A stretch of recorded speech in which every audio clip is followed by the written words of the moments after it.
بسم اللہ الرحمن الرحیم الحمد للہ رب العالمین والصلاة والسلام علی نبینا محمد وعلی آلہ واصحابہ اجمعین ومن تبعهم بإحسان إلى يوم الدین اما بعد. قال الامام ابن بطہ العکبری رحمہ اللہ تعالی في كتابه الإبانة الكبرى يقول: حدثنا ابن بخلد قال حدثنا محمد المثنى السمسار قال حدثنا بشر بن الحارث قال حدثنا جرير عن منصور قال: قال رجل لإبراهيم يقول من يقول يا أبا عمران؟ قال: يقول مقلاس إذا قال حي على الصلاة حي على الفلاح. قال منصور: يعني مؤذنا كان لهم.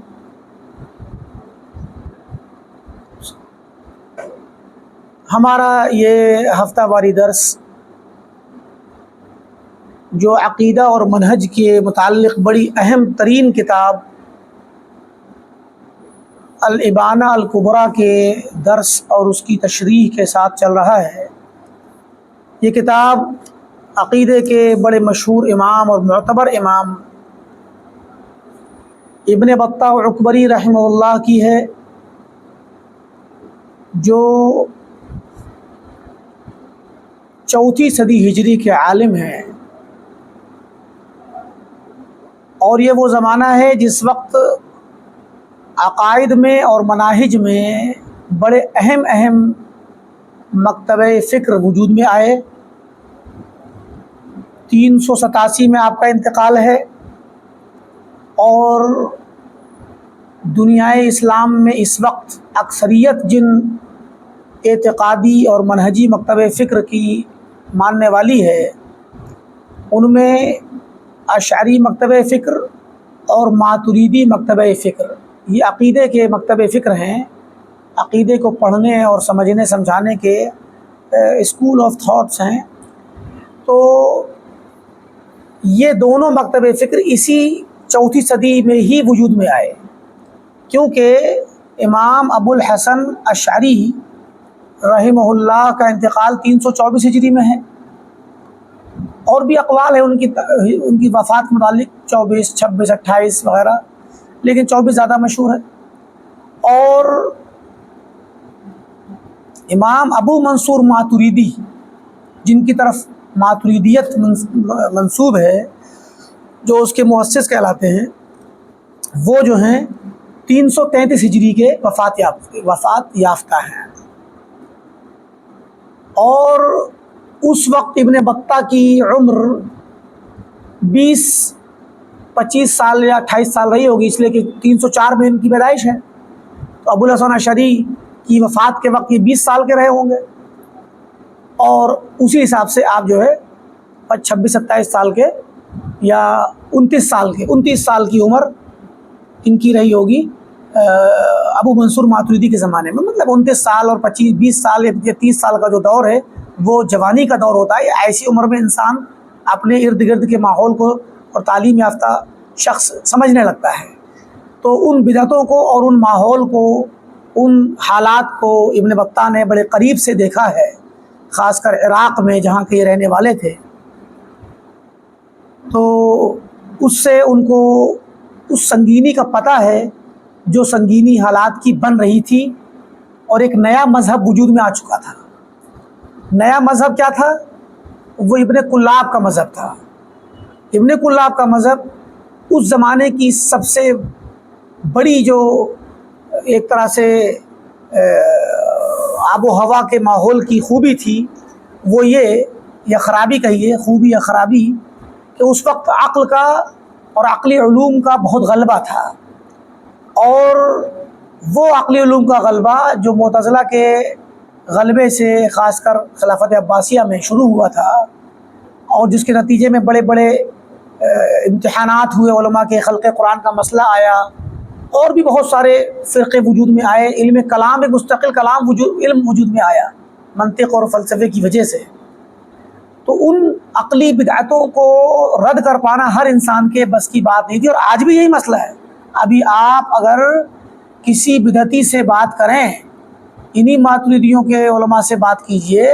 کسی بدعت کے متعلق اس کو رد کرنے کے لیے، تو وہ آپ کے، اگر آپ نے کتاب و سنت کا ساتھ چھوڑا اور نصوص سے بات نہیں کی اور صرف محض عقل سے بات کی، تو آپ ہاریں گے، کیونکہ ان کے پاس وہی عقلی علوم کے ہتھیار ہیں، عقلی علوم منطق اور فلسفہ اور علم کلام کی دلیلیں ہیں، جن کے سامنے ایک عام آدمی ہتھیار ڈال دیتا ہے، اس کو نہیں سمجھ میں آتا کہ اس کا جواب کیسے دوں۔ تو اب اس کی چھوٹی سی مثال، ایک صاحب نے بتلایا کہ وہ ان کے بعض لوگ رشتہ دار تبلیغی جماعت والے ہیں، تو اب وہ ان کو کوئی مسئلہ انہوں نے اسماء و صفات کا چھیڑ دیا ہوگا، اور یہ کہ اللہ تعالیٰ جو دیوبندیوں کے یہاں مشہور ہے کہ اللہ تعالیٰ ہر جگہ ہے، یہ بات غلط ہے، اللہ تعالیٰ عرش پر ہے، انہوں نے قرآن کی آیت پڑھ دی۔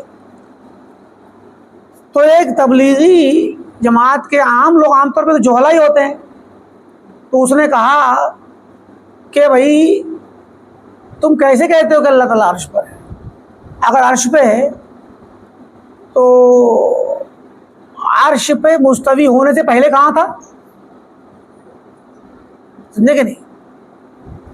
الرحمن علی العرش استویٰ کہا گیا کہ رحمان عرش پہ مستوی ہوا، اور بعض دوسری جگہوں پہ قرآن میں کہا گیا کہ اللہ تعالیٰ نے 6 دنوں میں آسمان زمین کو پیدا کیا، پھر عرش پہ مستوی ہوا۔ تو عرش پہ مستوی ہوا آسمان زمین پیدا کرنے کے بعد، تو اس سے پہلے کہاں تھا؟ اب یہ سوال ایسا ہے کہ جس کا جواب عام آدمی جلدی نہیں دے پائے گا، تو کہا کہ واللہ وہی ہے جہاں پہلے تھا۔ اب آپ دیکھیے کہ ایک جاہل انسان جو تبلیغی جماعت میں در بدر گھوم گھوم کے تبلیغ کرتا ہے اور شرک کی اور بدعت کی دعوت دیتا ہے فضائل اعمال کے ذریعے، اس انسان کو اللہ تعالیٰ کے اسماء و صفات رد کرنے کے لیے عقل کا پھندا پتہ ہے اس کو، کیونکہ اپنے علماء سے سن رکھا ہوگا۔ تو مراد یہ کہ اگر آپ نے اس عقلی بات کا جواب عقل سے دینے کی مزید کوئی کوشش کی، تو آپ کہیں نہ کہیں جا کے پھنسیں گے اور اٹکیں گے۔ کیوں؟ کیونکہ عقلی علوم تو انسانوں کے بنائے ہوئے علوم ہیں، جن علوم سے یہ بات کرتے ہیں، لیکن ہمارے پاس کتاب و سنت کے دلائل ہیں۔ یہ اور بات ہے کہ اہل سنت والجماعت اور اہل الحدیث میں کوئی شخص اگر عالم ہو یا عقل مند نوجوان ہو اور وہ نصوص قرآن اور حدیث کے نصوص اور صحابہ اور سلف کے اقوال کے ساتھ ساتھ اپنی عقل کے بھی صحیح استعمال کے گر جانتا ہو، تو وہ ان نصوص کے ساتھ ساتھ عقل سے بھی جواب دے لے جائے گا۔ لیکن محض عقل سے جواب اگر دیں گے آپ اور نصوص کو چھوڑ دیں گے، تو اتنا آسان نہیں ہے ان کی باتوں کو رد کرنا۔ تو مراد یہ کہ اس زمانے میں عقل کے علوم بہت زیادہ حاوی تھے لوگوں پر، اور انہی عقلی علوم کو ساتھ لینے، ان کا انکار کرنا آسان نہیں تھا عقلی باتوں کا، تو ان کو ساتھ لے کر چلنے کا کام سب سے پہلے عبداللہ بن سعید بن کلاب نے کیا، اور ان کی بات بڑی اچھی مانی گئی، لوگوں کو بڑی پیاری لگی، اور اس کے ساتھ ساتھ وہی فکر پنپتی گئی، بڑھتی گئی، اور وہی فکر ابوالحسن اشعری نے لے لی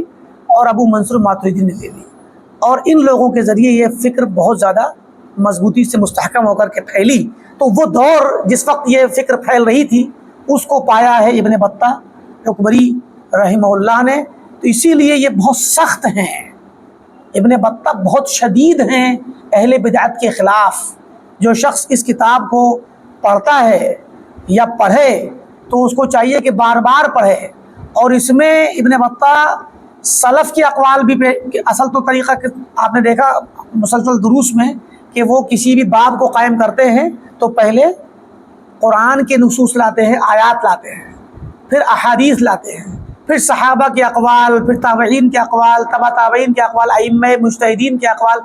عموماً وہ سلف کے کبار سلف اور متقدمین سلف کے، ظاہر ہے جب خود 4 صدی کے ہیں تو اپنے سے پہلے کئی لوگوں کے اقوال نوٹ کریں گے، تو سلف کے اقوال ایک جیسے اقوال پیش کرتے ہیں مسلسل۔ وہاں مطلب مقصد یہ ہوتا ہے کہ بات تو تقریباً سب کی ایک سی ہے، مگر یہ دیکھنا ہوتا ہے کون کون شخصیت بول رہی ہے۔ صحابہ کے اقوال آ رہے ہیں، انہی کے جیسے تابعین کے آ رہے ہیں، تبع تابعین کے آ رہے ہیں، وہ بتانا چاہتے ہیں کہ یہ جو منہج ہم لے کے چل رہے ہیں اور جس فکر پہ ہم ہیں کتاب و سنت اور سلف کی، یہ ایسی نہیں ہے جو ہم نے اپنی عقلوں سے بنا لی، یہ تو سلف سے منقول ہے، قرآن کے مطابق ہے، حدیث کے مطابق ہے، صحابہ اور تابعین اور سلف سے منقول ہے۔ اور انہوں نے کیا، جو خیر القرون کے لوگ ہیں انہوں نے کس طریقے سے تنبیہ کی، امت کو یاد دلایا، امت کی تربیت کی، ان کی تعلیم دی، انہیں تعلیم دی، تو یہ بار بار ایسے نصوص لا کر کے ہماری تربیت کرتے ہیں کہ ہمیں ان پر قائم و دائم رہنا چاہیے۔ ابھی جو ہمارا درس کا سلسلہ چل رہا ہے، اس درس میں جو باتیں پیچھے گزری تھی ان میں یہی تھا کہ ایاکم، جس طرح کے مختصر ایاکم وکل ہوا یسمى بغیر الاسلام، کہ اسلام کے جو نام چلا آ رہا تھا اس سے ہٹ کر جو نئی نئی خواہشات پر مبنی نئے نئے مذاہب بن گئے ہیں ان سے ڈرو، ان سے دور رہو۔ اور ایسے ہی تھا کہ مطلب یہ کہ کسی نے کہا، ایک شخص نے کہا، آخری بات جو جس پر ہم ٹھہرے تھے، کہ ایک شخص نے کہا، امام مالک کہتے ہیں، مالک بن انس، قیل لرجل عند الموت، ایک آدمی مر رہا تھا، وفات کا وقت تھا، بیمار تھا، تو اس سے پوچھا علی ای دین تموت، کہ تم کس دین پر مر رہے ہو، یعنی تم مرتے وقت تمہارے ذہن میں کون سا دین ہے؟ تو کہا علی دین ابی عمارہ، کوئی شخص ہوگا ابو عمارہ، کہ ابو عمارہ کے دین پر، یعنی اس کی فکر پہ، اس کے منہج اور میتھڈ پر میں مر رہا ہوں، اسی پر، وہی میرا مطلب منہج ہے اور میں اسی پر مروں گا۔ کہا کہ کان رجل کان یتولاہ، شاید وہ ایسا شخص تھا ابو عمارہ جس سے یہ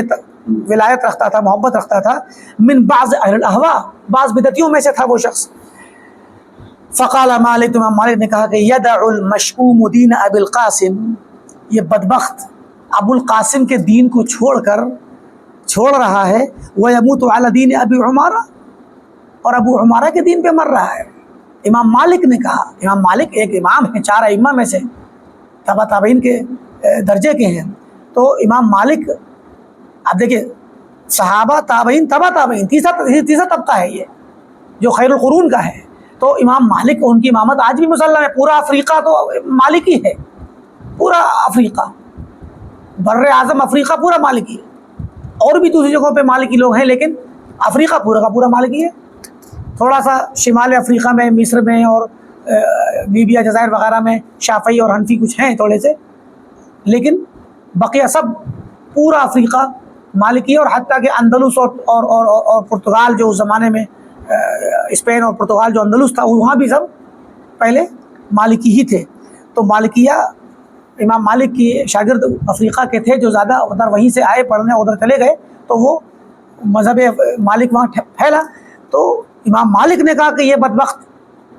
ابو القاسم صلی اللہ علیہ وسلم کے دین کو چھوڑ کر کے ایک عام بدعتی شخص کے دین پر مر رہا ہے، کتنا بڑا ظالم ہے۔ آپ دیکھیں، امام مالک نے یہ نہیں کہا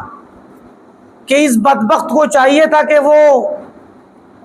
میرے جیسے دین پہ رہے، مالک کے یا ابو حنیفہ کے یا شافعی کے یا احمد کے، یا تھوڑا تابعین کے، بڑے کے بارے تابعین کا نام لے لیتے، اپنے سے اوپر والے طبقے کا، بلکہ ڈائریکٹ اللہ کے نبی کا نام لیا۔ یہ بہت اہم چیز ہے کہ ایسے موقع پر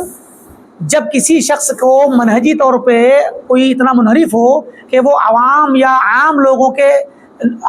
چاہے وہ بظاہر عالم ہی کیوں نہ ہو، کسی شخص کے قول کو ترجیح دیتا ہو، تو وہاں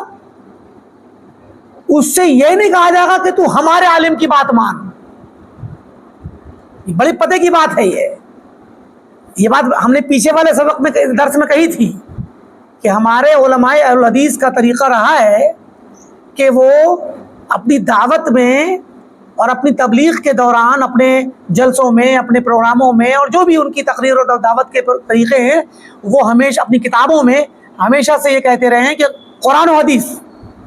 یا تو قرآن کی بات مانی جائے گی یا حدیث کی، اور وہ ایسے موقع پہ سلف کا یا علماء کا تذکرہ قطعاً نہیں کرتے ہیں۔ اب وہ کہتے ہیں کہ نہیں، دین میں کسی بھی شخص کی بات نہیں مانی جائے گی، صرف قرآن و حدیث کی بات مانی جائے گی۔ یہ وہی بات ہے،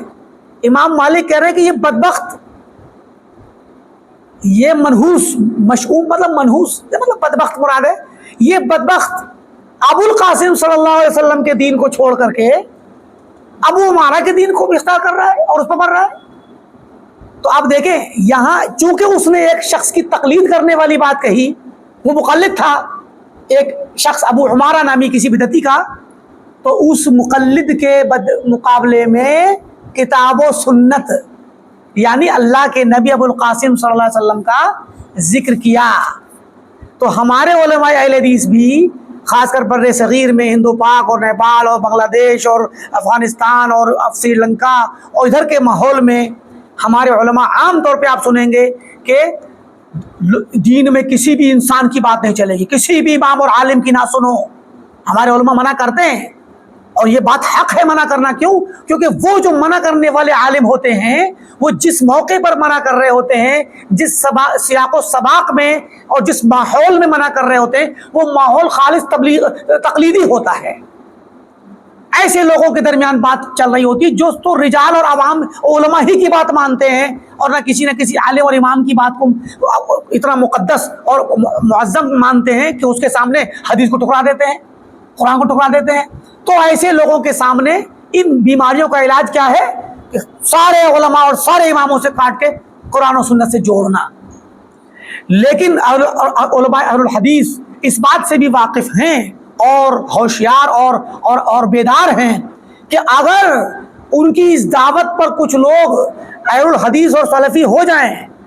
اور وہ نئے لوگ اس مختصر سی دعوت کو سن کر کے ان کے ذہن میں یہ مختصر سا پیغام بیٹھ جائے کہ نہیں اب کسی کی نہیں سننا ہے صرف قرآن و حدیث کی، تو اس کے نتیجے میں ایک طغیانی مزید نئی پیدا ہو جائے گی، نئی سرکشی پیدا ہوگی کہ یہ لوگ قرآن و حدیث کو خود سمجھنے کا کام کریں گے، جماعت اسلامی کی طرح اور امین حسن اصلاحی اور حمید الدین فراہی کی طرح کہ قرآن کو سمجھنے کی لغت اٹھاؤ اور سمجھنا شروع. تو پھر ایک نیا فتنہ وجود میں آئے گا. تو پھر ہمارے علماء اہل الحدیث اہل السنہ اور سلفی علماء پھر اس باب میں جب انحراف پیدا ہوتا ہے تو یہاں کھڑے ہو کر کے بولتے ہیں کہ قرآن حدیث کو سمجھنے کے لیے اپنی عقل نہیں چلانا، صحابہ سے سمجھنا، سلف سے سمجھنا. قرآن کا جو مفہوم صحابہ نے نہیں سمجھا اور سلف نے نہیں سمجھا وہ تم سمجھو گے تو گمراہ کہلاؤ گے. اس کی کیا وجہ ہے؟ اب یہاں پر علماء اہل الحدیث جو ہیں وہ تقلید کی دعوت نہیں دیتے، یہاں کچھ لوگ خلط مبحث کرتے ہیں. بعض عوام بعض نوجوان کہتے ہیں بھائی آپ ایک طرف تو علماء سے کاٹتے ہو اور جب انسان کٹ جاتا ہے تو پھر اپنے علماء سے جوڑتے ہو. تو بھائی ہم اپنے علماء سے نہیں جوڑتے، ہم تو صحابہ سے جوڑتے ہیں، تابعین سے جوڑتے ہیں، تبع تابعین سے جوڑتے ہیں اور ان سے جو ان کے طریقے پر چلے آ رہے ہیں. کیوں؟ وجہ یہ ہے کہ اللہ کے نبی صلی اللہ علیہ وسلم نے فرمایا لا تزال طائفۃ من امتی ظاہرین علی الحق، میری امت کی ایک جماعت ہمیشہ حق پر غالب اور قائم رہے گی، ہمیشہ. اس کا مطلب کیا ہوا کہ جس دن سے اللہ کے نبی صلی اللہ علیہ وسلم دین اسلام لے کر کے آئے اس دن سے جب دین اسلام پھیلا اور حق پھیلنا شروع ہوا تو حق کو اپنانے والے رجال آئے نا، سابقین اولین صحابہ آئے، مہاجرین آئے، انصار آئے. تو ان صحابہ نے جو دین اسلام کو پکڑا، یہ وہ پہلی جماعت ہے دنیا اسلام کی قیامت تک آنے والے لوگوں میں، صحابہ کی پہلی جماعت ہے جس نے دین اسلام کو سب سے پہلے قبول کر کے اس پر عمل کر کے دکھلایا اور سمجھا اس کو، اس کی تطبیق دی، اس کو عملاً کر کے دکھایا. تو یہ جماعت جس طرح دین اسلام پر حق پر قائم ہوئی، یہ جماعت کا تسلسل قیامت تک برقرار رہے گا. یہ بات حدیث میں کہہ دی گئی ہے لا يضرهم من خالفهم ولا من خذلهم حتى ياتي امر الله وهم كذلك، کہ اس جماعت کو جو ہمیشہ حق پر رہے گی ان کو کوئی بھی ان کا مخالف یا ان کا ساتھ چھوڑنے والا انہیں نقصان نہیں پہنچا پائے گا. یہ تنہا بھی رہیں گے تو حق پر قائم رہیں گے اور غالب رہیں گے یہاں تک کہ قیامت آ جائے. تو قیامت تک ایک جماعت قائم رہے گی. تو اگر کوئی انسان اپنے طور پر دین کو سمجھنے لگے اور قرآن و سنت کی تفسیر خود کرنے لگے اور وہ نئے سرے سے نیا معنی لے آئے، نئی تفسیر لے آئے، تو اور ایسی تفسیر جو پہلے کبھی نہیں سمجھی گئی، جیسے مولانا مودودی نے دین اسلام کی نئی تفسیر کی سیاسی تفسیر اور انبیاء اکرام کے مشن کو سیاسی مشن قرار دیا. تو پھر یہ جو تفسیر آ رہی ہے یہ صحابہ سے اور تابعین اور ائمہ سے منقول نہیں ہے. تو پھر یہ آپ کی اپنی ہے جو آپ کے اپنے ذہن کی اپج ہے. ایسے میں اگر آپ کی بات حق مان لی جائے تو پھر حق کا انقطاع لازم آئے گا، اس حدیث کی تکذیب لازم آئے گی، یا یہ لازم آئے گا کہ جو آپ بات اللہ کے نبی نے کہی تھی وہ عملاً وجود میں نہیں آئی اور حق منقطع ہو گیا. تو اسی لیے علماء اہل الحدیث اور سلفی علماء دونوں محاذ پر کام کرتے ہیں. ایک محاذ جب دیکھتے ہیں کہ صرف اندھی تقلید کا ہے، تعصب کا ہے، رجال پسندی کا ہے، تقدیس اشخاص کا ہے، شخصیات اور مشائخ اور علماء اور اساتذہ اور اپنے کبار اور بزرگوں کی اتنی تعظیم اور تقدیس کہ ان کے قول کے سامنے کتاب و سنت کی کوئی حیثیت نہ ہو، بلکہ اگر وہ علماء اور ان کے مشائخ کبھی غلطی کر جائیں تو ان کی غلطی نکالنا اپنے لیے جرم سمجھیں اور قانون بنا دیا خطائے بزرگاں گرفت الخطاست، بزرگوں کی غلطی پکڑنا بتاتے خود ایک غلطی ہے، اور اس قانون کے مطابق چلتے چلتے علماء دیوبند کہاں تک پہنچے؟ جب مولانا محمود حسن دیوبندی شیخ الہند نے اپنی کتاب ایضاح الادلہ میں کسی اہل حدیث عالم کے خلاف جب لکھی تو ایضاح الادلہ میں تقلید کے جواب میں کتاب لکھی تو اس میں قرآن کی آیت میں تحریف کر ڈالی اور کہا کہ یا ایھا الذین آمنوا اطیعوا اللہ واطیعوا الرسول واولی الامر منکم فإن تنازعتم فی شیء فردوه الی اللہ والرسول واولی الامر منکم۔ یہ اولی الامر منکم کا لفظ بعد میں قرآن کی آیت میں قرآن کے اندر نہیں ہے، لیکن مولانا محمود حسن دیوبندی نے کیا کیا؟ یہ لفظ بڑھا دیا۔ اب ہم ابتداءً یہ کہیں گے کہ جس وقت بڑھا تو شاید ہو سکتا ہے مولانا کو اشتباہ ہو گیا ہو، قرآن متشابہ آیات ہوتی ہیں، اشتباہ ہو گیا ہو، غلطی سے لکھ گیا، لیکن وہ غلطی کیسی تھی کہ وہ غلطی سے آیت تو لکھی تو ترجمہ بھی غلطی سے کر دیا گیا، اور ترجمہ کرنے کے بعد اسی لفظ کو حجت بنا کے دلیل بنا کے پورے دو تین صفحہ کالے کر دیے مولانا نے، اور اہل حدیثوں کو چڑھانا شروع کر۔ دیکھو قرآن کریم میں اللہ تعالیٰ کہتا ہے، فرماتا ہے کہ جب تم آپس میں پہلے کہا کہ اے ایمان والو اللہ کی، اس کے رسول کی اور اولو الامر کی اطاعت کرو۔ اولو الامر دو طرح کے ہوتے ہیں، امر سیاسی، امر دینی۔ سیاسی معاملات کے ذمہ دار بادشاہ اور حکام، اور دینی معاملات کے ذمہ دار علماء اور ائمہ، تو دونوں کی اطاعت کرنی چاہیے۔ تو کہا کہ اللہ تعالیٰ اطاعت کرنے کا حکم دیتا ہے، اور آگے فرماتا ہے کہ اگر تم لوگ آپس میں کسی مسئلے میں لڑ پڑو، تنازع کا شکار ہو جاؤ، تو پھر فردوا الی اللہ والرسول والی اولی الامر منکم، کہ جب تم تنازع کر بیٹھو، تم آپس میں جھگڑا ہو جائے تو اللہ کی طرف لوٹاؤ، رسول کی طرف لوٹاؤ، اور اپنے اولی الامر کی طرف لوٹاؤ۔ تو حجت یہ پکڑی کہ دیکھو عقل کے اندھو،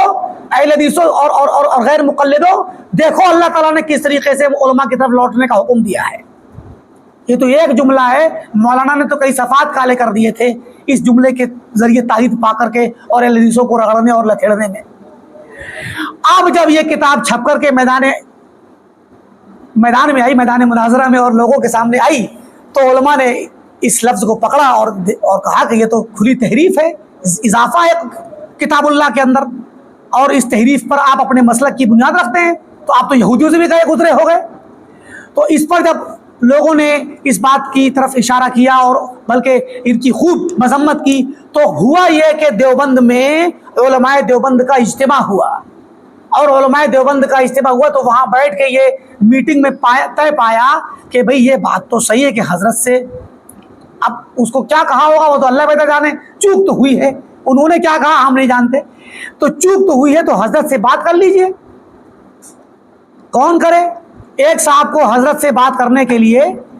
طے کیا گیا کہ بھئی آپ حضرت سے بات کر لیجئے کہ وہ ان کے سامنے بات رکھ دی جائے، پھر وہ اس کو حکم فرمائے اجازت دیں تو ہم اس کو اگلے ایڈیشن میں کاٹ کے حذف کر کے بات صحیح کر دیں اس کی جیسی ہے قرآن میں۔ تو کسی ایک صاحب کو مقرر کر دیا گیا اور کہا کہ بھئی ٹھیک ہے، کچھ دنوں کے بعد میٹنگ بیٹھے گی دوبارہ، 4-6 مہینے سال بھر کے اندر جب بھی میٹنگ بیٹھی تو پوچھا گیا کہ کیا ہوا کہ بھئی آپ نے بات کی، تو وہ حضرت کہنے اور وہ جو تھے وہ سب سے قریبی تھے شیخ الہند کے، ان کی مجلس میں جانے والے، ان کے ساتھ اٹھنے بیٹھنے والے، کچھ بے تکلف بھی رہے ہوں تو بہر کے قریبی تھے، ان کو مقرر کیا گیا تھا۔ ان سے جب پوچھا تو کہنے لگے کہ واللہ میں شیخ کے حجرے میں کئی بار داخل ہوا اور سوچا، چاہا کہ میں شیخ سے کہوں کہ شیخ ایسی سی غلطی ہے آپ دیکھ لیجئے، لیکن میرے دل میں ہمت ہی نہیں ہوئی کہ میں شیخ کی طرف غلطی کو منسوب کروں، مجھ سے گوارا نہیں ہوا کہ میں یہ کہوں کہ شیخ آپ سے غلطی ہوئی ہے۔ آخرکار وہ معاملہ ایسے ہی چھوڑ دیا گیا اور کتاب چھپتی رہی، ایڈیشن ختم ہوتے رہے، کتاب چھپتی رہی۔ کافی سالوں کے بعد، تقریباً 18 سال یا اور مزید وقت کے بعد، جب شیخ الہند کا انتقال ہو گیا تو اس کے بعد، ان کے انتقال کے بعد اس کتاب کو چھاپنے والے نے اس کی اصلاح کی۔ زندگی میں ہمت نہیں ہوئی، جرأت نہیں ہوئی کہ شیخ الہند کی لکھی ہوئی بات کو مٹا دیں۔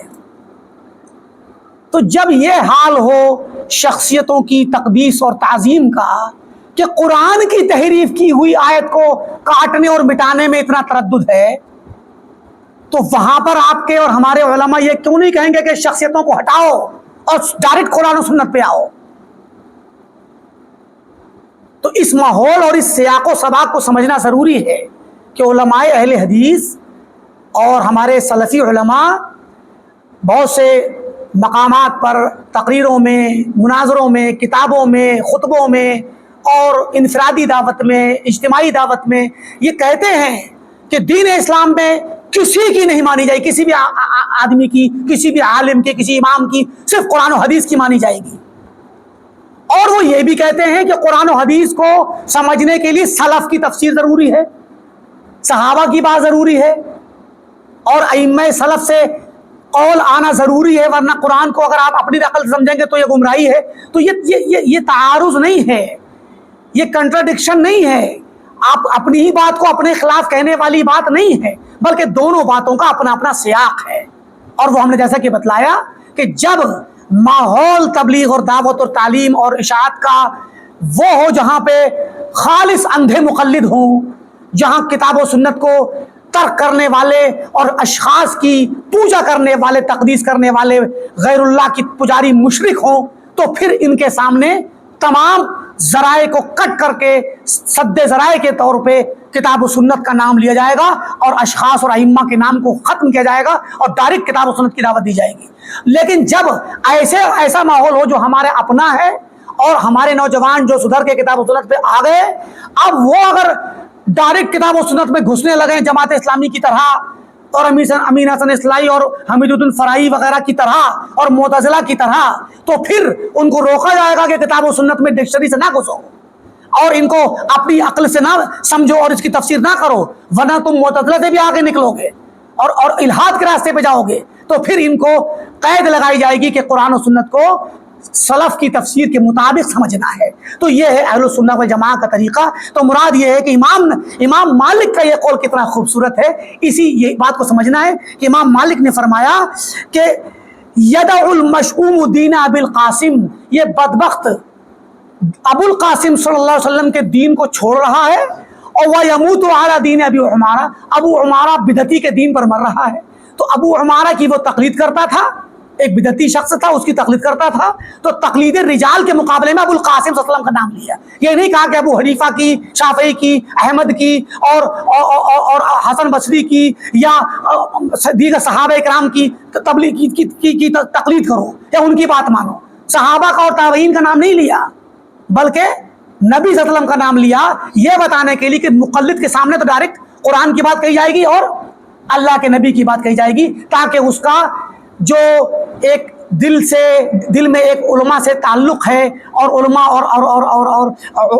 ائمہ کی اور مشائخ کی تقدیس و تعظیم کا وہ کٹ ہو جائے اور یہ سنت کے مطابق ہے۔ اہل الحدیث کا اور سلف کا یہ طریقہ، اب دیکھیے آپ ہمارے اہل حدیثوں علماء حدیث کا طریقہ امام مالک کے طریقے کے مطابق آیا، اور امام مالک اور ائمہ سلف اور علماء اہل حدیث کا طریقہ سنت کے مطابق ہے۔ آپ جانتے ہیں حدیث میں آتا ہے کنت نہیتکم عن زیارت القبور فزوروها فإنها تذکرکم الآخرہ۔ اللہ کے نبی نے فرمایا کہ اے لوگوں، میں نے تمہیں قبروں کی زیارت سے منع کر دیا تھا شروع میں، ابتدائے اسلام میں۔ کیونکہ مکہ کے مشرکین اشخاص اور بزرگ ہستیوں ہی سے تو جڑے ہوئے تھے، تو قبروں سے اسی لیے منع کیا زیارت کرنے سے کہ اگر کوئی بزرگ ہستی کی قبر ہوگی تو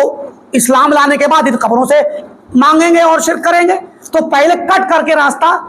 ختم بند کر دیا اور سد ذرائع کے طور پہ اس چیز کو حرام کر دیا۔ اور جب صحابہ کرام کے دلوں میں ایمان پختہ ہو گیا اور توحید پختہ ہو گئی اور کتاب و سنت کو وہ سمجھ کر کے اللہ اس کے رسول کی پیروی اور اطاعت کی حقیقت کو سمجھنے لگے، تو پھر بعد میں اجازت دی کہ اب تم قبرستان جا کر کے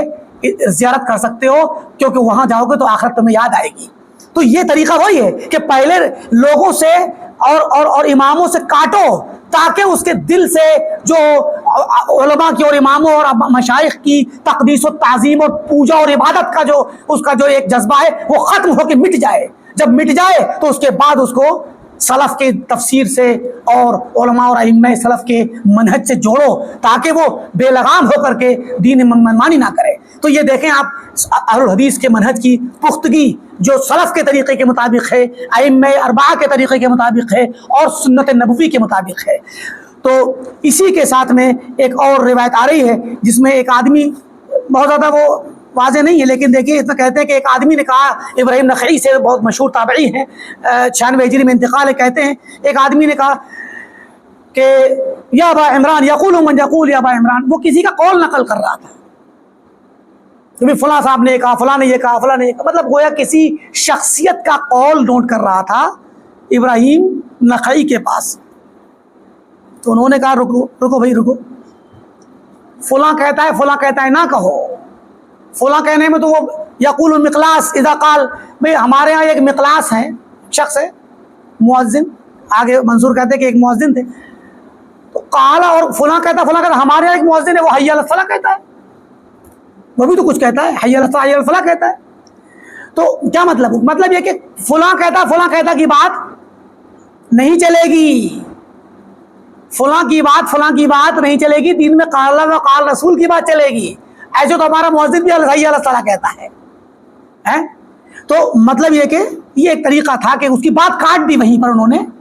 ابراہیم ابن یزید النخعی کے سامنے جب کسی نے کسی کا قول نوٹ کیا، تو یہ اہل علم کا اور سلف کا، علماء اہل سنت کا طریقہ تھا کہ وہ موقع و محل کے اعتبار سے بات کرتے تھے جب دیکھتے تھے کہ ایک شخص ایسا ہے جو شخصیت پرست ہے، کہ امام اور عالم اور اپنے استاذ یا شیخ کی بہت تعظیم کرتا ہے، وہ جو کہہ دے آنکھ بند کر کے مان لے گا، تو اس راستے کو کٹ کرنے کے لیے فوراً ہی بند کر دیا، ایسے نہ کہو۔ تو اس کا مطلب قطعاً یہ نہیں ہے کہ وہ کسی بھی عالم کی بات نہیں مانتے، بلکہ شخصیت کے اعتبار سے، شخص کے اعتبار سے اس سلف کا طریقہ تھا کہ وہ اس طریقے سے کیا کرتے تھے۔ آگے دیکھیں ابن سیرین کی اپنی سند سے لا رہے ہیں ابن سیرین کا قول۔ ابن سیرین آپ جانتے ہیں کہ بڑے ہی مشہور تابعی ہیں اور بہت بڑے امام ہیں، 110 میں ان کا انتقال ہے۔ کہتے ہیں کہ الرجل ما کان مع الاثر، آدمی جب تک اثر کے ساتھ رہے گا، اثر کی پیروی کرے گا۔ اثر سب سے پہلے تو حدیث کو کہا جاتا ہے، پھر صحابہ کی حدیث کو، اور تابعین کی، مطلب مرفوع حدیث بھی اثر ہے اور موقوف حدیث بھی اثر ہے اور مقطوع بھی اثر ہے۔ مطلب یہ کہ چاہے وہ حدیث نبوی ہو یا صحابہ اور سلف کے آثار ہوں، تو صحابہ اور سلف کے آثار پر، ان کے طریقے پر جب تک بندہ قائم رہے گا، فہو علی الطریق، تو وہ سیدھے راستے پر ہے۔ جب تک پیروی کرے گا آثار کی، وہ صحیح طریق پر اور صحیح راستے پہ، سیدھے راستے پر قائم رہے گا۔ آگے اپنی سند سے فرماتے ہیں کہ قال حدثنا ابن عون، عبداللہ بن عون نے روایت بیان کی عن محمد ابن سیرین، ابن سیرین سے، قال کانوا یقولون، ابن سیرین تابعی ہیں اور کہتے ہیں کہ کانوا یقولون، لوگ کہا کرتے تھے، کون لوگ کہا کرتے تھے؟ صحابہ کہا کرتے تھے، یا اور اگر تھوڑا نیچے ہوتا تو کبار تابعین کہا کرتے تھے، اذا کان الرجل علی الاثر فهو علی الطریق۔ اب دیکھیے یہ بات ابھی جو گزری وہ صرف محض ابن سیرین کے اپنے الفاظ میں معلوم ہو رہے تھے، اب یہاں جو آئی وہ ابن سیرین رحمۃ اللہ علیہ نے اپنے سے پہلے کے لوگوں، کبار تابعین اور صحابہ کی طرف منسوب کی کہ یہ صحابہ کہا کرتے تھے۔ گویا یہ بات صحابہ میں اور کبار سلف میں مشہور تھی، وہ ایک دوسرے کو وصیت کرتے تھے اور کہا کرتے تھے کہ بندہ جب تک اثر پر قائم رہے گا وہ طریق مستقیم پر رہے گا۔ تو گویا یہ جو جملہ آ رہا ہے، یہ جملہ تو ایک ہے لیکن کہنے والے بہت ہیں۔ ہمیں اصل یہ توجہ دینی ہے کہ امام ابن بطہ ایک سے الفاظ لاتے ہیں لیکن شخصیات بدل بدل کر کے، تاکہ پتہ چلے کہ جو بات کہی جا رہی ہے وہ کسی ایک شخص کی نہیں ہے کہ کسی نے کہہ دیا اور اسی کی بات مان لی گئی۔ یہ تو مشہور باتیں ہیں جو صحابہ کے دور میں مشہور تھیں، تابعین کے دور میں مشہور تھیں، تبع تابعین کے دور میں زبان زد تھیں، ہر شخص کو یہ باتیں یاد رہتی تھیں، ہر شخص ایک دوسرے کو تاکید کرتا تھا اور تلقین کرتا، وصیت کرتا تھا۔ یہی ماحول تھا کہ اسی پر اثر پہ قائم رہو۔ اثر کی اہمیت تھی، احادیث اور آثار صحابہ اور سلف کی اہمیت تھی، عقل کی اہمیت نہیں تھی۔ عقل، یہ زمانہ عقل کا ہے جب ابن بطہ یہ کتاب لکھ رہے ہیں، عقل کو تقدیم مقدم کرنے کا اور اس کی تعظیم کرنے کا وہ دور شروع ہو چکا ہے کہ حدیث آ جائے تو لوگ خاموش ہو کے بس چپ چاپ چھوڑ دیتے ہیں اور اپنی عقل کو پھر بھی برقرار رکھتے ہیں، عقلی استدلال سے پھر بھی نہیں ہٹتے۔ تو اس دور میں وہ یہ بتانا چاہتے ہیں بار بار ان آثار کے ذریعے کہ لوگوں، یہ جو عقلوں کی باتیں لوگوں نے اپنے سے گھڑ کے اور من گھڑت علوم کے ذریعے کہہ کر کے دین کی تفسیر کرنا شروع کر دیا ہے، تم ان باتوں پہ دھیان نہ دو، یہ من گھڑت اور نیا طریقہ، بدعتی طریقہ ہے۔ ورنہ ان سے پہلے کا جو دور تھا اس وقت میں تو اثر کی اہمیت تھی، حدیث کی اہمیت تھی، اور ہر گھر میں، ہر زبان پہ، ہر عالم کے، ہر عام کے، ہر خاص کی زبان پہ یہ الفاظ ہوتے تھے کہ جو اثر پر قائم رہے گا وہی صراط مستقیم پر قائم رہے گا۔ آگے دیکھیے فرماتے ہیں، ایک روایت ہے بلکہ وہ روایت ضعیف ہے آگے جو آ رہی ہے کیونکہ حدیث مرفوع کی شکل میں ہے، عن فضالہ عن الحسین قال قال رسول اللہ صلی اللہ علیہ وسلم عمل قلیل فی سنہ، کہ سنت کے راستے میں رہتے ہوئے کم عمل کرنا خیر من عمل کثیر فی بدعہ، یہ بہتر ہے بدعت پر چلتے ہوئے بہت زیادہ عمل کرنے سے۔ تو حدیث تو اس سند کے اعتبار سے ضعیف ہے لیکن یہ معنی صحیح ہے، پیچھے بھی گزرا ہے اور سلف سے بھی گزرا ہے، صحابہ سے بھی آتا ہے، بے شمار صحابہ سے اور تابعین سے بھی آتا ہے۔ تو یہ کلام صحیح ہے، یہ بات صحیح ہے، گرچہ ان لفظوں سے یہ روایت مرفوع طریقے سے ثابت نہیں ہے۔ شیخ البانی نے ضعیف الجامع الصغیر میں اس کو ضعیف کہا ہے۔ تو آگے اسی طرح کی روایت آ رہی ہے حسن بصری کے حوالے سے کہ حسن بصری کہتے ہیں، یہ بھی 110 ہجری کے انتقال شدہ ہیں اور یہ تابعی ہیں، اور کہتے ہیں عن النبی، تو ظاہر ہے یہ ارسال ہو گیا، انقطاع ہو گیا۔ کہتے ہیں کہ من عمل قلیل فی السنہ خیر من عمل کثیر فی بدعہ وکل بدعۃ ضلالہ، سیم بات ہے لیکن یہ حسن بصری سے، اچھا حسن بصری سے یہی بات دیگر کتب میں سلف نے اور بھی کتابوں میں الاعتصام وغیرہ میں شاطبی وغیرہ نے اور دیگر لوگوں نے حسن بصری کے اپنے قول سے بھی نوٹ کی ہے۔ تو اپنے قول سے سلف کے یہاں یہ چیز مشہور ہے کہ کم عمل کرنا سنت میں مقید ہو کر کے بہتر ہے زیادہ عمل کرنے سے بدعت پر چلتے ہوئے، اور ہر بدعت گمراہی ہے۔ آپ دیکھیں ابن مسعود رضی اللہ تعالیٰ عنہ سے بھی یہ روایت آ رہی ہے، کہتے ہیں کہ عمل قلیل فی سنہ خیر من عمل کثیر فی بدعہ، سیم بات ہے لیکن الگ الگ روایتوں سے اور الگ الگ لوگوں سے آ رہی ہے۔ تو کم از کم اتنا ضرور مانا جائے گا کہ گرچہ مرفوعاً ضعیف ہے لیکن موقوفاً ثابت یا مقطوعاً ثابت، یا کم از کم سلف کے اقوال سے اس کو مانے، اور حقیقت بھی اپنے آپ میں صحیح ہے۔ ہم نے پیچھے نوٹ کیے تھے اقوال اہل علم کے کہ سنت پر چلتے ہوئے بندہ اگر گناہ بھی کرے تو وہ بہتر ہے اس شخص سے جو بدعت پر قائم ہو اور بظاہر بہت بڑا متقی اور پرہیزگار اور زاہد اور متقی ہو۔ کیونکہ اس کا بدعت پر رہنا ہی سب سے بڑی گمراہی ہے جو اس کی ہلاکت کے لیے کافی ہے۔ آگے اپنی سند سے فرماتے ہیں اعمش عن مالک بن حارث عن عبد الرحمن بن یزید قال قال عبداللہ یعنی ابن مسعود الاقتصاد فی السنۃ خیر من الاجتہاد فی البدعہ وکل بدعۃ ضلالہ، یہ بھی سیم ویسی بات ہے اور بارہا گزر چکی ہے ہماری کتاب میں کہ سنت میں میانہ روی اختیار کرنا بہتر ہے بدعت میں تھکنے سے اور اجتہاد کرنے سے، بہت زیادہ عمل کرنے سے، وکل بدعۃ ضلالہ، اور ہر بدعت گمراہی ہے۔ اسی طریقے سے ایک اور قول آ رہا ہے کہ قال عبداللہ اقتصاد فی سنہ خیر من اجتہاد فی بدعہ، اور مزید ایک روایت آ رہی ہے مطر الوراق سے، مطر بن طہمان الوراق الخراسانی، یہ تابعی ہیں، مطر وراق تابعی ہیں، حدیث کے باب میں قدرے بعض اہل علم نے ضعیف کہا ہے لیکن امام ذہبی کہتے ہیں کان من العلماء العاملین، ان علماء میں سے تھے جو عمل کرنے والے علماء تھے، باعمل علماء میں سے تھے، اور یہ مصحف لکھا کرتے تھے، قرآن کریم لکھتے تھے، وَكَانَ يُتْقِنُ ذَلِكَ، اور کتابت مصحف میں بڑے متقن تھے، ماہر تھے۔ تو یہ ان کا ایک مشغلہ، اسی لیے وراق کہا گیا ان کو، ان کا مشغلہ تھا قرآن لکھ کے دینا اور اس سے اپنی زندگی کا معاملہ چلانا۔ تو یہ ان کے بارے میں زہد اور تقوی اور فقہ، صرف زہد تقوی نہیں، فقہ دونوں چیز، علم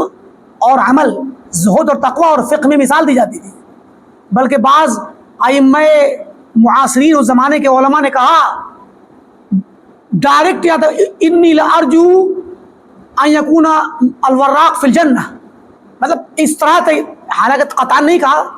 فیصلہ بالکل یقینی کہا مجھے امید ہے کہ مطر وراق جنت میں جائیں گے۔ کیونکہ ان کے زہد کی، تقوی کی، علم کی، عمل کی، فقہ کی مثال دی جاتی تھی، بڑے ہی نیک تھے۔ انہوں نے کیا کہا کہتے ہیں سیم بات ہے تقریباً، عمل قلیل فی سنہ، یہ تابعی ہیں، اور ابھی عبداللہ مسعود صحابی کا قول گزرا، پیچھے حسن بصری کا قول گزرا، اگر ان کی بات مانی جائے تو وہ بھی تابعی ہیں. تو تابعین اور صحابہ کے اقوال، گرچہ ایک حدیث مرفوع گزری وہ ضعیف ہے، تو صحابہ اور تابعین کے اقوال نوٹ کر رہے ہیں کہ سنت میں رہتے ہوئے کم عمل کرنا یہ خیر من عمل کثیر فی بدعہ، کہ بدعت میں بہت زیادہ عمل کرنے سے بہتر ہے. من عمل فی سنہ، جو شخص سنت میں رہتے ہوئے سنت کی پیروی میں عمل کرے گا، قابل اللہ منہ، اللہ اس سے قبول کرے گا، سنت کو قبول، اس کے عمل کو قبول کرے گا. ومن عمل فی بدعہ، اور جو بدعت پر چلتے ہوئے عمل کرے گا، رد اللہ علیہ بدعتہ، تو اللہ تعالیٰ اس پر اس کی بدعت کو رد کر دے گا، مردود کر دے گا اور پھینک دے گا. تو یہ مطر وراق کے زبانی جو تابعی ہیں 129 میں اور یا 25 اور 29 کے درمیان کا انتقال ہے. آگے قول نوٹ کر رہے ہیں فضیل بن عیاض کا، یہ تبع تابعین میں سے ہیں. فضیل بن عیاض 187 ہجری میں انتقال ہے، بہت بڑے مشہور عابد و زاہد اور بہت بڑے فاضل اور بہت بڑے عالم اور فقیہ تھے، اور ابتدائے شباب میں چور تھے، ڈاکو تھے، چوری کیا کرتے، ڈاکہ ڈالتے تھے. لیکن ایک مرتبہ ایک آیت سن لی، علم یأن للذین آمنوا ان تخشع قلوبہم لذکر اللہ، تو اس آیت کو سن کر کے پھر پلٹ گئے، اللہ نے توفیق دی، اور آخرکار بڑا واقعہ ہم نے ایک مرتبہ خطبے میں نقل کیا تھا کہ جا کر کسی کھنڈر میں جا کے لیٹ گئے اور کہیں پڑے رہے اور اپنے آپ پر روتے رہے، غور کرتے رہے. اسی اثنا میں کوئی قافلہ گزرنے والے وہاں ٹھہرے، رات میں ٹھہرے ہوئے تھے یا ٹھہرے اور درمیان رات میں اٹھ کے چلنے لگے. تو کسی نے کہا کہ بھئی چلو چلتے ہیں، رات میں سفر کر لیں. تو دوسرے لوگوں نے کہا کہ مت جاؤ، فضیل ڈاکو مل گیا تو لوٹ لے گا تم لوگوں کو. اور وہ دوسری طرف کسی طرف دیوار کے پیچھے پڑے لیٹے ہوئے اپنے بارے میں رو رہے تھے کہ میں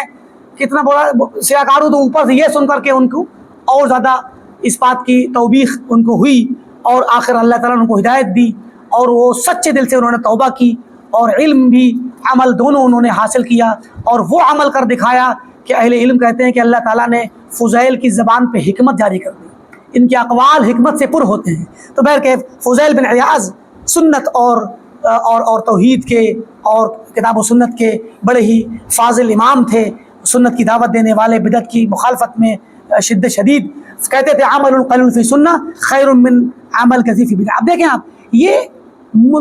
تابعین، تبع تابعین، صحابہ، مختلف لوگوں سے ایک سے الفاظ آ رہے ہیں. کیا پتہ چلتا ہے؟ وہ دور، یہ جملہ ہم نے جو کہا آپ اس کو ذہن میں رکھیے گا، یعنی بظاہر وہ مقرر روایات ہیں، روایات مقرر، کوئی مزید علمی فائدہ نہیں ہو رہا کہ لفظوں کا کوئی فائدہ ہو، لیکن ایک بہت بڑا علم ہمیں مل رہا ہے یہاں پر. کیا کہ اس دور میں جو صحابہ کا تھا، صحابہ بھی یہی بات کہا کرتے تھے، تابعین بھی یہی بات کہتے تھے، اور تبع تابعین فضیل بن عیاض یہ لوگ بھی یہی بات کہا کرتے تھے کہ عمل قلیل فی سنہ، آدمی سنت پر قائم رہے چاہے عمل کم ہو. یعنی مطلب یہ کہ صرف فرائض پڑھتا ہو اور سنت پر توحید پر قائم ہے، کوئی حرج کی بات نہیں. چلیے تھوڑا سا اور یہ کہ وہ رواتب پڑھ لیتا ہو، سنن رواتب وغیرہ پڑھ لیتا ہو نمازوں میں، اور کبھی کبھار نفلی صدقے، نفلی کچھ روزے، یا کبھی کبھار نفلی حج عمرہ کر لیا، ورنہ زیادہ تر وہ فرائض پر کر کے چھوڑ دیتا ہے. لیکن زندگی کے تمام معاملات میں وہ سنت پر اور توحید پر قائم ہے. تو ایسا شخص بہتر ہے اس شخص سے جو بدعت کے راستے پر ہو اور 6 مہینے کے چلے لگائے اور زندگی میں پورا اپنے خانقاہوں میں اور جنگلوں میں اور انعزالیت میں گزار دے، اور لوگوں کو گمراہ کرنے میں گزار دے، یا خود گمراہی میں گزارے، بدعت پر گزارے، اور عمل خوب کرتا ہو. تو ہوتا ہے بعض لوگ 100 رکعت پڑھتے ہیں اور بلکہ اس سے زیادہ پڑھتے ہیں، اور بعض لوگ تو ایسے کہ دن صبح سے شام تک آدھا قرآن پڑھ لیتے ہیں، یا دن پورا قرآن پڑھتے دن بھر میں، کوئی کام نہیں ہے، بیٹھے قرآن ہی پڑھ رہے ہیں. سمجھے کہ نہیں؟ ایک بدعتی تھا ہم لوگ بچپن میں ہمارے علاقے میں، وہ حضرت جو ہے ریلوے کے ریٹائر تھے، اور دعویٰ کرتے تھے کہ مجھے بشارت ہوتی ہے. مطلب وہ پتہ نہیں کیا خرافات تھی، ہم لوگ تو چھوٹے چھوٹے تھے. تو کرتے کیا، روزانہ ہمیشہ صوم الدہر رکھتا بندہ، بوڑھا بزرگ تھا، ہمیشہ روزہ رکھتا، اور دن بھر صبح سے شام تک قرآن 16 پارے روزانہ پڑھتا تھا. مگر اس کی بدعت کا یہ عالم تھا کہ وہ کہتا کہ مجھے آپ کے متعلق میں بتائیے کیا پریشانی ہے، میں مراقبہ کروں گا اور مجھے بشارت آ جائے گی، آج نہیں تو کل آپ کے متعلق بشارت آ جائے گی. اب کیا تھی یہ بشارت ہم لوگ تو سمجھ نہیں پاتے تھے، لوگ مذاق ہنس کے گزار دیتے تھے، لیکن بہر کے کیا معلوم وہ نبوت کا دعویٰ کرتا تھا، کیا معلوم کوئی شیطان تھا جو اسے باقاعدہ کسی کے نام کے ساتھ بتاتا تھا احوال، لیکن بہر کے جو باتیں ظاہر میں دکھتی تھی وہ سنت کے مطابق نہیں تھی، اس کی بشارت میں کیا تھا وہ جانے اللہ جانے۔ لیکن روزانہ روزہ رکھنا صوم الدہر یہ سنت کے خلاف، اور قرآن کریم کے 16 پارے روزانہ پڑھنا یعنی 2 دن سے بھی کم میں قرآن ختم کرنا یہ بھی سنت میں اس چیز کی سختی کے ساتھ مطلب یہ کی گئی کہ آپ جو ہے انسان غلو نہ کرے، غلو ہے یہ تو مطلب یہ کہنے کا کہ اور شادی نہیں کی تھی حضرت نے، سمجھے کہ نہیں؟ تو مراد یہ کہ یہ وہی انہی لوگوں میں سے انہی کا نمونہ تھے جو بعض 3 صحابہ سے آئے اور جن کو بعد میں نبی صلی اللہ علیہ وسلم نے تنبیہ فرمائی کہ کچھ لوگ ایسے ہیں جو مطلب چاہتے ہیں کہ روزہ رکھتے رہے، افطار نہ کریں اور شادی نہ کریں، ہمیشہ عبادت میں رہیں اور ایک رات بھر عبادت کریں، تو یہ بھی عبادت کرتے تھے رات میں اور جو ہے قرآن پڑھتے، اور تو تقریباً وہی والا نمونہ تھا بدعتیوں والا، اور وہ جو ہے کیا نام ہے اس طرح کی بہت سے نمونے ملیں گے آپ کو خاص کر صوفیہ کے یہاں اور ہمارے ہندوستان کے ماحول میں۔ تو مراد یہ کہ ایسے ماحول میں انسان کم اعمال کرے مگر سنت کے مطابق رہے اور سنت کی دعوت دے، اور اگر وہ سنت کی دعوت زبان سے نہیں دے پاتا تو عمل سے تو ضرور دے گا، اس لیے کہ سنت کے مطابق رہے گا تو عمل اس کا عمل ہی ایک دعوت ہے، وہ توحید پر قائم رہے گا اور سنت پر قائم رہے گا تو اس کا عمل، اس کی حرکتیں بذات خود ایک دعوت ہیں اس کے گھر والوں کے لیے، رشتہ داروں کے لیے، اور جن سے بھی اس کے تعلقات ہیں، جن سے ملنا جلنا ہوتا ہے وہ اس کو دیکھ کر کے سنت کو پہچانیں گے۔ تو یہ بہت بڑی چیز ہے دین اسلام کی حفاظت کے لیے اور شریعت کی حفاظت کے لیے، سنت کی حفاظت کے لیے کہ انسان سنت پر قائم رہے اور بدعت میں بہت زیادہ آگے بڑھنے اور بدعت میں جانے سے رکا رہے۔